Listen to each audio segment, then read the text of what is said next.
যদি বসতে পারে তাহলে তো ওনারা যেটা চাবে সেটা দিতে বাধ্য হবে সবাই, কিন্তু সেটাও কিন্তু হতে দিচ্ছে না অন্যরা।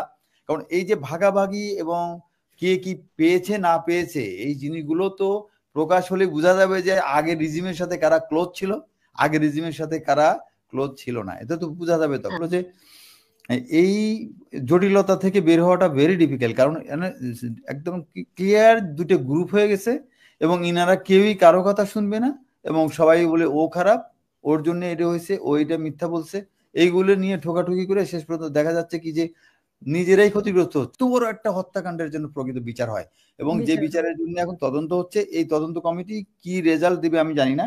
প্রকৃত তদন্ত হয়ে যদি এটার বিচারে আসে এবং বিচারে যদি প্রকৃত যারা অপরাধী তাদের শাস্তি এনশিওর করা হয়, সেটাই হবে আমাদের একমাত্র কাজ। যে উনারা কয়েকজন আছেন যাদেরকে কখনো কোথাও ডাকা হয় না। এখন উনার দোষ হলো যে উনি যে কথাটা বলছে ওই কথা বলাতে তো এই ইয়েটা রয়ে গেল যে ভারতীয় যে ইনভলভমেন্ট, এটা তো প্রমাণ ওনার কাছে পাওয়া যাচ্ছে। এখন ভারতীয় ইনভলভমেন্ট যাতে প্রমাণ না হয়, একঘরে হয়ে গেলেন, মানে ভাবি একঘরে হয়ে গেলেন কিনা? হ্যাঁ একগ্রহ হয়েছে, উনি একা না তো, উনার সাথে আরো কয়েকজন আছে একগ্রহ হয়েছে। তো এই যে ভারতীয় ইনভলভমেন্টটা কিন্তু প্রমাণিত হচ্ছে ভাবির কথায়। এখন ভাবি এই কথাটা বলাতে যদি ভারতের ইনভলভমেন্টটা প্রমাণ হয়, তাহলে এখন যারা বড় বড় পজিশনে আছে তারা তো এগুলোর সাথে জড়িত। তো জড়িত থাকা হলে তো এখন আবারও বাংলাদেশে আপনি বড় প্রমোশন পেতে চান, বাংলাদেশে বড় রাজনৈতিক দল ক্ষমতায় আসতে চান, সবাই মনে করে যে ভারতের সাথে যদি একটু যোগাযোগ না থাকে পারা যাবে না। এখন ওনার সাথে যদি সাথ দেয় কেউ, আর্মি সেনাবাহিনী সেটা এখনো মেইনটেইন করে যাচ্ছে। হ্যাঁ যারা সবাই আছে সবাই সব লেভেলে, কারণ সবাই জানে যে শোনেন, আমরা ওই যে আমি প্রথমেই আপনাকে বলে নিছিলাম যে আমাদের পরিচয়টাই একটা সমস্যা, যে আমরা মেজরিটি মুসলিমের দেশ এবং চারদিক থেকে ইন্ডিয়া দ্বারা ঘেরা। এই সমস্ত কারণেই কিন্তু আমরা কোনো না কোনো ভাবে ইন্ডিয়ার প্রভাব মুক্ত হওয়াটা ভেরি ডিফিকাল্ট, যতক্ষণ পর্যন্ত আমরা আমাদের দেশের মানুষকে সেই সিলেবাস দিয়ে তাদেরকে ওই ইতিহাসটা সঠিকভাবে জানাতে পারবো না এবং আমরা যতক্ষণ পর্যন্ত স্ট্রং হতে পারবো না যে ইন্ডিয়া তো ইন্ডিয়া, কেউ আমাদের সাথে পারবে না। তো এরকম একটা অবস্থায় আমরা না যাওয়া পর্যন্ত এই যে আমাদের রাজনীতিবিদদের মধ্যে যে একটা ধোঁয়াশা যে ভারতের সাথে ভালো সম্পর্ক ছাড়া এখানে টিকা যাবে না, কারণ ভাবির সাথে সাথ দিলে সে তো দেখা যাবে যে সে কোনোদিনও মানে কোনো জায়গায় যেতে পারবে না। এখন ওনাকে সেই জন্যেই ফ্যামিলিদের মধ্যেও যারা আছে তাদের মধ্যে ডিভাইড করে রাখছে অনেক আগে থেকে, আগেও ছিল ডিভাইডেড, এখনো কিন্তু সেই ডিভিশনটা কমে নেই। এখন ওনারা তো বোঝা উচিত যে এই সব ভাবি একমত হইতে যদি পারে, এক জায়গায় যদি বসতে পারে, তাহলে তো ওনারা যেটা চাবে সেটা দিতে বাধ্য হবে সবাই, কিন্তু সেটাও কিন্তু হতে দিচ্ছে না অন্যরা। কারণ এই যে ভাগাভাগি এবং কে কি পেয়েছে না পেয়েছে এই জিনিসগুলো তো প্রকাশ হলে বোঝা যাবে যে আগের রিজিমের সাথে কারা ক্লোজ ছিল, আগের রিজিমের সাথে কারা ক্লোজ ছিল না, এটা তো বোঝা যাবে তখন। না এটা তো ধরেন রাজনৈতিক সরকার আসলে হয়তো আরো জটিল হবে আমার যেটা ধারণা।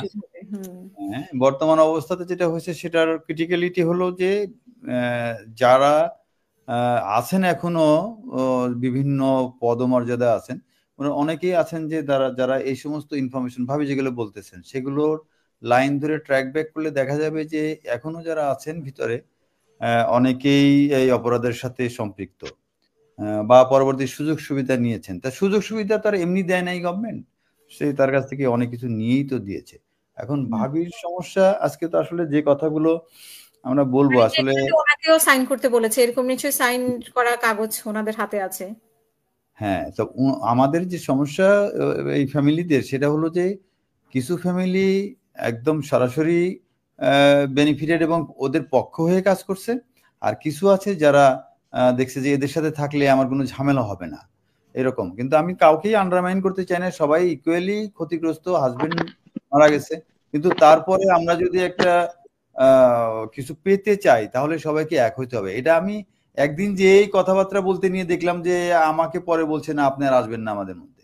আমি কিন্তু যারা পারিবারিকভাবে হাজবেন্ড হারা হয়েছেন তাদের কথার সাথে তো তুলনা করা যাবে না। আমি কিন্তু আমাকে চাকরি করতে দেয় নাই, আমাকে আয়না ঘরে নিয়ে রাখছে, আমার পেনশন দেয় নাই, আমার পরিবারকে কি অবস্থায় যে রাখছে এটা তো বলা যাবে না। আমি জেলখানায় যতদিন ছিলাম আমার পরিবার আমার সাথে দেখা করতে পর্যন্ত পারে নাই। প্রথম 6 মাস আমাকে জঙ্গি তালিকাভুক্ত করে আমার সাথে আমার পরিবারে দেখা করতে দেয় নাই, আমাকে সাধারণ লোকজনের সাথে থাকতে হয়েছে। পরে হাসপাতালের সিট ভাড়া করলাম 12,000 টাকা মাসে। আমার ওয়াইফের তো কোনো গয়নাও নাই এখন, মানে ওই সময় সব বিক্রি টিক্রি করে একদম মানে পথে বসার মতন অবস্থা। তার মধ্যেও একটা কাজ হয়েছে যে এই কিছু মধ্যেও আমার মেয়েটাকে ডাক্তারিতে ভর্তি করা হয়েছিল, পরবর্তীতে আমার ওয়াইফ যেমনি হোক করছে, পড়াটা শেষ করছে। তো ভাবিদের ব্যাপারটা আসলে যেটা উঠে আসলো সেটা হলো যে এই জটিলতা থেকে বের হওয়াটা ভেরি ডিফিকাল্ট, কারণ একদম ক্লিয়ার দুটো গ্রুপ হয়ে গেছে এবং ইনারা কেউই কারো কথা শুনবে না এবং সবাই বলে ও খারাপ, ওর জন্য এটা হয়েছে, ও এটা মিথ্যা বলছে, এইগুলো নিয়ে ঠোকাঠুকি করে শেষ পর্যন্ত দেখা যাচ্ছে কি যে নিজেরাই ক্ষতিগ্রস্ত হচ্ছে। কারণ হলো কি যে এই যে যারা বলতেছে যে সে খারাপ আমি ঠিক আছি, তাদের যদি এবার অতীত ঘাটা হয় তখন দেখা যাবে তারা গত সাথে এমন ভাবে যুক্ত ছিল যে তারা সুযোগ সুবিধা বিদেশে ঘোরা কি হয়েছে কি হয় নাই এগুলো আমি আনতে চাই না, কারণ এই জিনিসগুলো বলাটা আমার কাছে খুবই খারাপ লাগে যে আমি আমার আর একটা ক্ষতিগ্রস্ত ফ্যামিলি সম্পর্কে বলতে যাচ্ছি।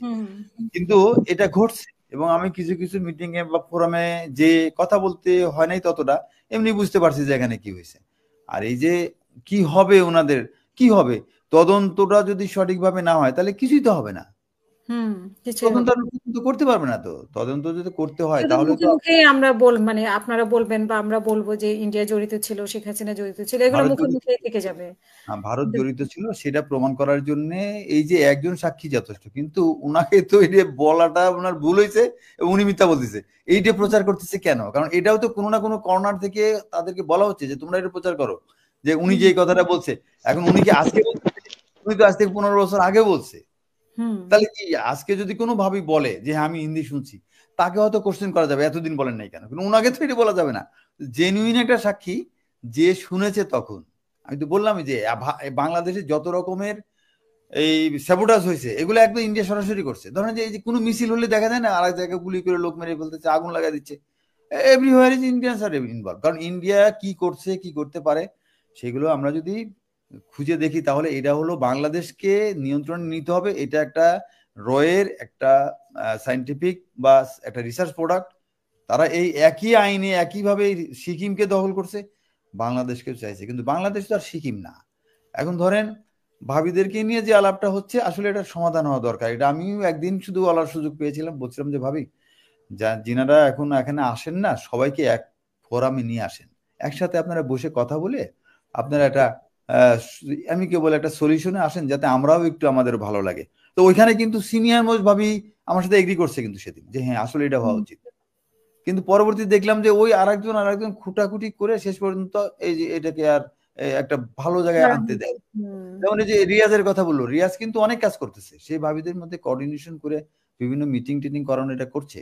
তো রিয়াজের ব্যাপারে আমি এখন ও যেহেতু সবার সাথে আছে এবং এই সবাই জুনিয়র, ওনাদের ছেলেরা তো হ্যাঁ একজন উকিল আছে, কিন্তু তারপরে কথা হলো ওরা তো খুব অনেক ম্যাচিওর না তারা। শাকিল স্যারের ছেলে, তারপরে ওইখানে এলআই স্যারের ছেলে আরো আছে যারা, তারা তো ওই রকম না। সেখানেও সাথে থেকে হয়তো এদেরকে একটা সবসময় আগলায় রাখতেছে। কিন্তু এই যে সবাইকে একটা প্ল্যাটফর্মে নিয়ে এসে যে ভাবি যে কমপ্লেন গুলো করলো, এখন যদি এটা না হতো এবং সবাই যদি আমরা এক হইতে পারতাম তাহলে কিন্তু এই যে ইমিডিয়েটলি একটা সলিউশনে চলে আসা যাইতো ভাবিদেরকে নিয়ে। অনেক ভাবিরা অনেক কিছু পাইছে, এটা কিন্তু সত্য। ভাবিকে জিজ্ঞেস করেন সে পেনশন, হাজবেন্ডের পেনশন বানায়, এর থেকে কি দুঃখজনক? আমি তো এই কথা আর বলতেই চাই না যে আমি পেনশন পেয়েছি বলেছে যে প্রথম 7 বছর দেওয়া হবে না। 7 বছর পান নাই, আমি চিন্তা করেন আমি যে বলবো যে আমাকে পেনশন দেওয়া হয় না, আমার লজ্জা লাগে যে আমি কিভাবে বলি আপনি না নিলে দেওয়া হবে না, হ্যাঁ ক্যান্টনমেন্টে ঢুকতে দেওয়া হবে না, দেশদ্রোহী তো। ধরেন যে আমাকে তো বলছিল একটা কাগজ দিয়ে সই করতে বলছিল যে এটা সই করো তোমার পেনশন সব দেবো। আমি এগুলোর মধ্যে নাই, আমি কোনো ভুল করি নাই। আমার ভাইদেরকে হত্যা করা হয়েছে, আমি তার প্রতিবাদ করছি এবং আমার ভুল স্বীকার করছি না। যারা ভুল স্বীকার করে সই করছে তাদের কিন্তু পেনশন সব দিয়ে দিচ্ছে। আপনি যে বলছেন যে সেনা দিবস হয়েছে, শহীদ ডিক্লেয়ার করা হয় না, এই জন্য আসলে শহীদের মর্যাদাটা এটা আল্লাহ যদি দিয়ে থাকে দিয়ে দিছে এবং তার পুরস্কার সে পাবে। বাংলাদেশ দিল কি দিল না ডাজন্ট ম্যাটার। আমরা যারা তাদের সন্তান স্ত্রী যারা আছে তারা ওনার জন্য দোয়া করবেন সারা জীবন যতদিন বেঁচে আছেন, এটাতে উনি যে বেনিফিটেড হবে এইটাই। আর এর সম্বন্ধে ওর সম্বন্ধে আলোচনা করে শেষ পর্যন্ত কিন্তু আমাদের কোনো লাভ হয় না। এখন যেটা দরকার সবার আগে যেটা দরকার সেটা হলো বিচার। এটাকে এই যে সেনা দিবস তারপরে শহীদ দিবস কোনো প্রায়োরিটি নাই। কথাগুলো তো সেজন্যই আসছে, বিচারটা যদি স্মুথলি সবাই হতে দেয়। হ্যাঁ মানে সবাই চায় কিনা হতে দেওয়া তো অনেক পরের কথা, চায় কিনা চাইতে তো হবে। সবাই তো চায়, সবাই আওয়ামী লীগের শেখ হাসিনার বিচার চায়, কিন্তু সবাই আওয়ামী লীগের তারেক সিদ্দিকী শাহীন সিদ্দিকীর নামটাকে বলতে দিতে চায় না। আমি এই কথাটাই বলছিলাম যে গ্রুপে আমি কেন বললাম না হ্যাঁ ভাবি, এই বিচারের ব্যাপারটা আসলেই এখন অনেক রতিমহারতী যারা বাংলাদেশে অবস্থান করছেন বা আরো পজিশনে আছেন, চাকরি বাকরি পর্যন্ত অনেক হাই লেভেলে আছেন, এরকম অনেকে আছে বিচারের শুরু হলে তারা বিচারের কাঠগড়ায় ফাঁসি পর্যন্ত হবে, এরকম লোকও আছে চাকরিজীবী, এখনো চাকরি করতেছে। তো এখন আমরা যে এই যে ফ্যামিলির মধ্যে এই কয়েকজন ফ্যামিলি, আমার সবচেয়ে ইয়ে লাগে যে আমরা যদি এই কয়েকটা ফ্যামিলি এক হইতে পারি তাহলে কিন্তু আমরা পাহাড় ভেঙে ফেলতে পারবো, আর কিছুই লাগবে না, বিচার হতে বাধ্য।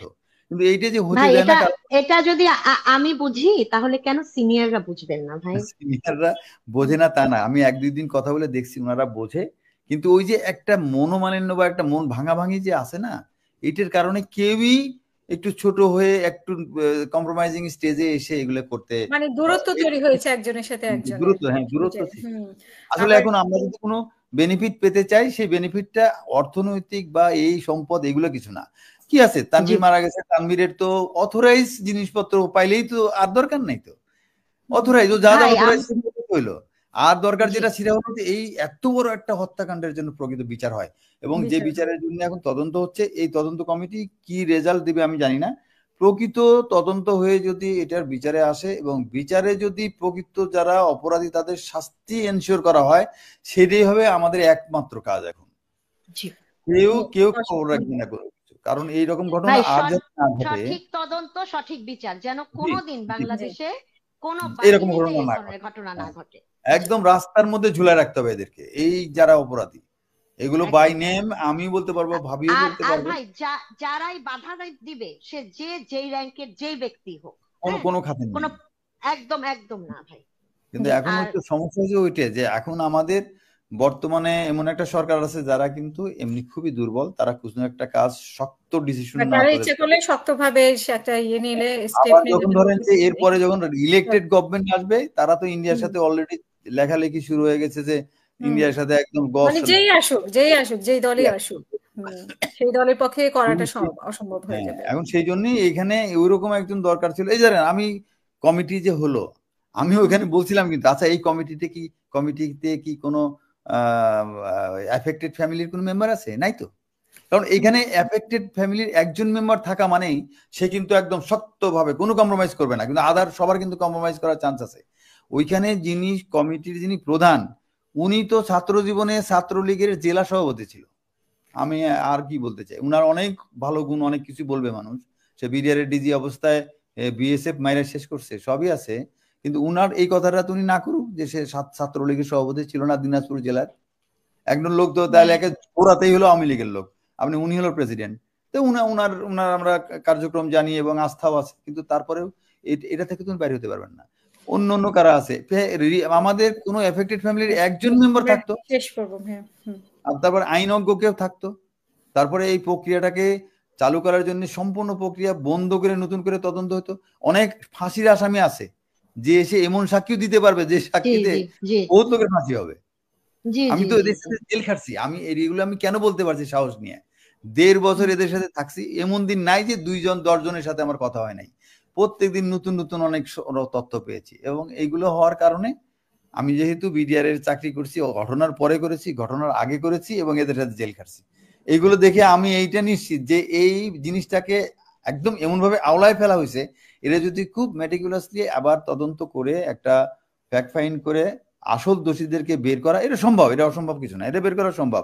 কিন্তু এখন এই কাজটা কি করবে, আপনি চালের ডাল মিশাই দিচ্ছেন, এটা কি চালের ডাল আলাদা করা যাবে না? করা যাবে, ধৈর্য নিয়ে সময় নিয়ে আস্তে আস্তে করে খুঁটে খুঁটে বের করলে হবে, এটাও সম্ভব, এটা কঠিন কিছু না। অনেক ধন্যবাদ আপনাদের দুজনকে। এখন শুধু ভাবিদেরকে বলবো, ভাবিরা যদি সবাই এখন এক প্ল্যাটফর্মে যেতে পারে, এটা বিরাট একটা শক্তি হবে। আমি এটাই সবাইকে সাজেস্ট করি যে ভুলে যান কে কি করছে, কে কি বলছে, সবাই এক জায়গা হয়ে আপনারা একটা প্ল্যাটফর্ম তৈরি করেন, দেখেন যে আপনারা সবকিছু করতে পারবেন। ওই যে বললাম আমরা পাহাড় ভাঙতে পারবেন, যে একটা গণ আদালত যদি করা যায়, সেই কারো দরকার নেই, একটা গণ আদালত, এই যে ভাবি আছে অন্যরা সব সদস্য হয়ে হয়তো 10-15 জন 20 জনের একটা গণ আদালত, এবং ওনাদের কাছে যে সমস্ত সাক্ষ্য আছে এগুলোর উপর ভিত্তি করে রায় দিয়ে দেওয়া, যে হাসিনার ফাঁসি, অমুকের ফাঁসি দিয়ে দিক, তারপরে কি হবে না হবে পরের কথা। এইটা করলে যে চাপে পড়বে, জিন্দিগিতে কোনোদিন তারা রাজনীতিতে আসতে পারবে না, যে এই লোক এর সাথে জড়িত, আমরা এই প্রমাণ পেয়েছি, আমরা গণ আদালত করে রায় দিয়ে দিলাম, কবে রায় হবে, কবে বিচার হবে হোক, কিন্তু এই একটা রায় দিয়ে দেওয়া, জি রায় দিয়ে দিবে এরা। যে 25 তারিখে যদি এই রায়টা দিতে পারতো কেউ, আমি কিন্তু এর অনেক দিন ধরে এটা নিয়ে আমি পার্সু করতেছি অনেকের সাথে।